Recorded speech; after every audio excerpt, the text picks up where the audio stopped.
Behold, I am the handmaid of the Lord. Let it be done to me according to your word. Luke chapter 1, verse 38. Human achievement is often measured by academic degrees and professional specialization. But not everyone can become a worldly expert.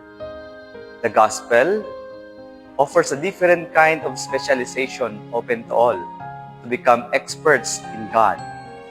Unlike worldly expertise that earns titles and wealth, divine expertise leads to eternal life.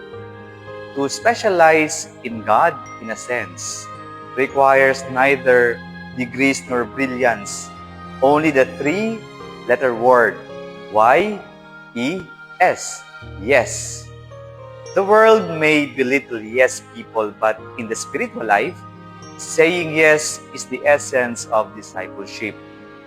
Yes to God's commandments that gives life. Yes to service even when it costs. Yes to love even when forgiveness feels unnatural. This path is not easy, but it is simple, a continual ascent of the heart. Yes, Lord, I choose you. Yes, Lord, I obey. Yes, Lord, I surrender. Make me an expert in you. And let this be our daily prayer. Yes, Lord, I come to do your will. Let it be done to me according to your word. Amen.